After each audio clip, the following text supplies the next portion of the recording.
बिस्मिल्लाहिर्रहमानिर्रहीम। स्टार्ट करते हैं equilibrium of forces. If a body under the action of number of forces is at rest और moving with uniform velocity, it is said to be in equilibrium. Equilibrium की definition आपने पहले भी पढ़ी हुई है कि बॉडी जो है अगर कोई रेस्ट पर हो या यूनिफॉर्म वेलोसिटी से मूव कर रही हो, मींस उसका एक्सेलरेशन क्या हो, जीरो हो, तो ऐसी बॉडी को हम कहते हैं कि वो किस में है, इक्विलिब्रियम के अंदर है। मिसाल के तौर पे अगर एक गाड़ी जो है रेस्ट पोजीशन पर है या वो यूनिफॉर्म वेलोसिटी से मूव कर रही है जीरो एक्सेलरेशन के साथ, तो हम क्या कहेंगे कि वो गाड़ी किस में है, इक्विलिब्रियम में है। इक्विलिब्रियम को एक्सप्लेन करते हैं। फर्स्ट कंडीशन ऑफ इक्विलिब्रियम क्या है?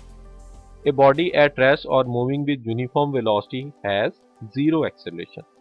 अभी हमने कहा कि बॉडी रेस्ट पर हो या यूनिफॉर्म वेलोसिटी से मूव करे तो उसका एक्सेलरेशन क्या होता है, जीरो होता है, जो कि इक्विलिब्रियम की डेफिनेशन को फुलफिल करती है। From Newton's law, the vector sum of all the forces acting on it must be zero. This is known as first condition of equilibrium. Newton's law के अकॉर्डिंगली अगर किसी बॉडी पे act करने वाली तमाम फोर्सेस का वेक्टर सम जो है वो जीरो के इक्वल हो, तो हम कहते हैं कि उसके ऊपर क्या फुलफिल होती है, फर्स्ट कंडीशन ऑफ इक्विलिब्रियम जो है वो फुलफिल होती है, जिसे हम मैथमेटिकली लिख सकते हैं summation F is equal to zero. Mathematically जिसे हम कह सकते हैं summation F is equal to zero. इसके लिए मैं एक बॉक्स कंसिडर करता हूँ, उसके ऊपर दो फोर्सेस एक्ट कर रही हैं, एक इस डायरेक्शन में F1 और दूसरी इसके ऑपोजिट डायरेक्शन में F2, जिसका मैग्नीट्यूड जो है वो F1 के इक्वल है लेकिन डायरेक्शन क्या है, ऑपोजिट है। अगर हम इस बॉडी के ऊपर इन दोनों एक्ट करने वाली फोर्सेस को देखें तो दोनों एक दूसरे में मैग्नीट्यूड में इक्वल हैं, ऑपोजिट डायरेक्शन में एक्ट कर रही हैं, तो दोनों का रिजल्टेंट वेक्टर सम क्या होगा, जीरो होगा। This means first condition of equilibrium will be satisfied, जिसे हम मैथमेटिकली लिख सकते हैं F1 प्लस माइनस F2, क्योंकि मैं F2 को नेगेटिव कंसिडर कर रहा हूँ क्योंकि ऑपोजिट डायरेक्शन में to the F1, then their sum will be equal to zero, जो कि नल वेक्टर के इक्वल आएगा। या इसके ऊपर अपवर्ड और डाउनवर्ड भी कोई फोर्स एक्ट कर रही होती, F3 और नीचे वाली साइड से F4, और दोनों इक्वल होती, ऑपोजिट डायरेक्शन में होती, mean sum of all the forces should be equal to zero, then the first condition of equilibrium is satisfied. लेकिन अगर ये कोप्लेनर फोर्सेस हों, मीन सेम ही प्लेन में एक्ट करने वाली तमाम फोर्सेस हों, तो हम कह सकते हैं कि एक्स एक्सिस की डायरेक्शन में जो फोर्सेस एक्ट करती हैं उनका सम इक्वल टू जीरो होना चाहिए, जैसे ये भी हमने देखा। इसी तरह वाई एक्सिस के अलोंग जो दो फोर्सेस एक्ट कर रही हैं उनका सम भी क्या होना चाहिए, इक्वल टू जीरो होना चाहिए। Means the forces acting along x axis their sum should be equal to zero, and the forces which are acting along y axis their sum should be equal to zero. If the rightward forces are taken as positive, then the leftward forces are taken as negative. जैसे अभी हमने देखा कि rightward direction में act करने वाली force F1 जो है उसे मैंने पॉजिटिव लिया था, और F2 को क्या लिया था, जो कि लेफ्ट डायरेक्शन में एक्ट कर रही है, नेगेटिव लिया था, ताकि हम जब एड अप कर सकें उनके मैग्नीट्यूड्स को तो रिजल्ट क्या है, जीरो निकल सके। Similarly the upward forces are taken as positive and downward forces are taken as negative. अब स्टार्ट करते हैं सेकंड कंडीशन ऑफ इक्विलिब्रियम, जिसे हम कहते हैं इक्विलिब्रियम ऑफ टॉर्क। इसे एक्सप्लेन करने के लिए मैं एक रिजिड बॉडी कंसिडर करता हूँ which is capable of rotating about it's mean point O, और इसके ऊपर दो फोर्सेस एक्ट कर रही हैं, एक जो है वो F है और दूसरी फोर्स नेगेटिव F है। अगर हम यहाँ पे फर्स्ट कंडीशन ऑफ इक्विलिब्रियम लगाएं कि sum of all the forces is equal to zero, तो वो सेटिस्फाई होती है, क्योंकि F और माइनस F जो है ऑपोजिट डायरेक्शन में है, इक्वल इन मैग्नीट्यूड है, तो रिजल्ट क्या निकला, जीरो।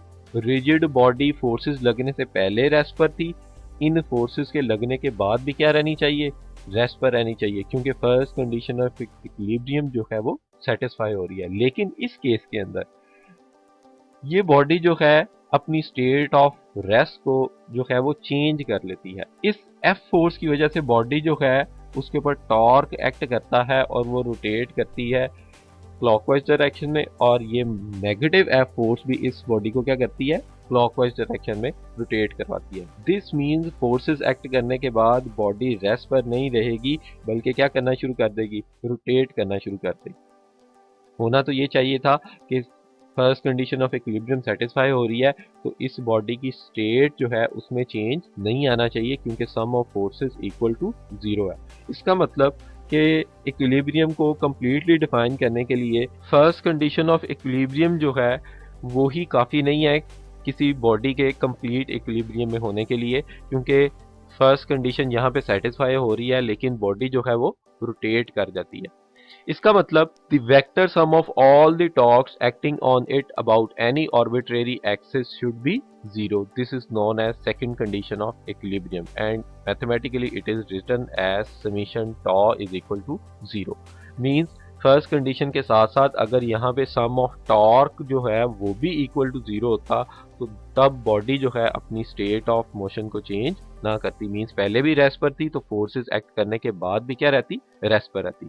अब इस केस के अंदर कैसे रेस्ट पर रह सकती थी, ये नेगेटिव एफ फोर्स इस पोजीशन की बजाय अगर इसकी बैकवर्ड पे यहाँ पे एक्ट करती तब जो था सम ऑफ टॉर्क भी 0 होता।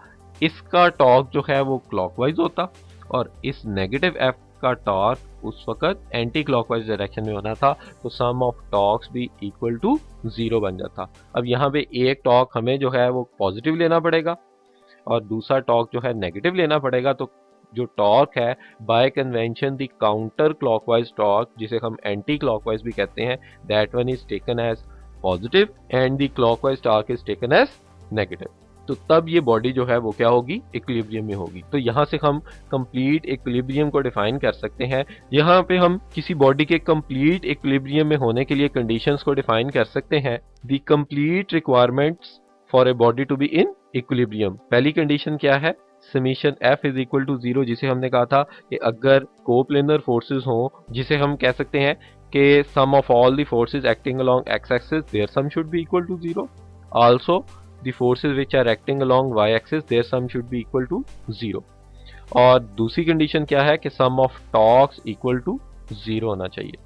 When first condition is satisfied there is no linear acceleration and the body will be in translational equilibrium. अगर किसी बॉडी के ऊपर जस्ट फर्स्ट कंडीशन सेटिस्फाई हो रही हो, उसमें कोई लीनियर एक्सेलरेशन ना हो, तो ऐसे इक्विलिब्रियम को क्या कहेंगे, ट्रांसलेशनल इक्विलिब्रियम कहेंगे। इसके लिए मैं एग्जांपल ले सकता हूं जो अभी हमने डिस्कस की कि इस रिजिड बॉडी के ऊपर एक्ट करने वाली फोर्सेस का जो सम है वो इक्वल टू 0 था और इस बॉडी में कोई लीनियर एक्सेलरेशन भी नहीं है, इसलिए ये किस में होगी, ट्रांसलेशनल इक्विलिब्रियम में होगी। When second condition is satisfied there is no angular acceleration and the body will be in rotational equilibrium। अगर किसी बॉडी के ऊपर जस्ट सेकंड कंडीशन सेटिस्फाई हो, mean sum of torques equal to 0 हो। जब sum of torques equal to 0 होगा तो उस बॉडी का एंगुलर एक्सेलरेशन भी क्या होगा, 0 होगा। तो ऐसे इक्विलिब्रियम को क्या कहते हैं, रोटेशनल इक्विलिब्रियम कहते हैं। इसके लिए मैं कंसिडर करता हूँ ये फोर्स नेगेटिव एफ ना एक्ट कर रही हो, बल्कि एक फोर्स जो है वो इस पोजीशन के ऊपर एक्ट कर रही हो जिसका मैग्नीट्यूड F4 से क्या हो, हाफ हो। मैं इसे F1 कह देता हूं। तो जब इसका टॉर्क निकालेंगे मूवमेंट आर्म को मल्टीप्लाई करके F के साथ, मैं फर्स्ट कर लेता हूं मूवमेंट आर्म जो है यहां से यहां तक का 4 यूनिट है, फोर्स जो है वो 2 न्यूटन है, तो फिर टॉर्क्स निकलेगा 4 into 2 which will be equal to 8। और यहां पे अगर मैं कहूं कि फोर्स 4 है 2 टाइम्स और मोमेंट आर्म इसका हाफ है तो 2 यूनिट्स रह गया, तो 4 इंटू 2 को मल्टीप्लाई करूंगा तो रिजल्ट विल बी सेम। एक जो है वो क्लॉकवाइज टॉर्क प्रोड्यूस कर रही है और दूसरी force anticlockwise torque produce कर रही है। तो यहाँ पे अगर हम देखें sum of forces is not equal to 0, this means first condition of equilibrium satisfy नहीं होगी क्योंकि एक फोर्स 2 न्यूटन है और दूसरी फोर्स कितनी है, 4 न्यूटन के इक्वल है। तो first condition will not be satisfied, but the second condition that the sum of torques is equal to 0, there is no angular acceleration produced in the body, therefore such type of body will be in rotational equilibrium। के ऐसी body में rotational equilibrium है। Now third case define करते हैं, if a body is at rest it is to be in static equilibrium। अगर body rest पर हो, move ना कर रही हो, जैसे कि एक गाड़ी जो थी रेस्ट पोजीशन पर थी, मूव नहीं कर रही थी, तो इसको हम कहेंगे कि ये किस में है, स्टैटिक इक्विलिब्रियम में है। लेकिन if a body is moving with uniform velocity then it is to be in dynamic equilibrium. तो ऐसी बॉडी को हम कहते हैं कि वो किस में है, डायनेमिक इक्विलिब्रियम में है। मींस जब गाड़ी जो थी यूनिफॉर्म वेलोसिटी से मूव कर रही थी तो जीरो एक्सेलरेशन था उसका, तो ऐसे इक्विलिब्रियम को हम क्या कहते हैं, डायनेमिक इक्विलिब्रियम कहते हैं। Thank you.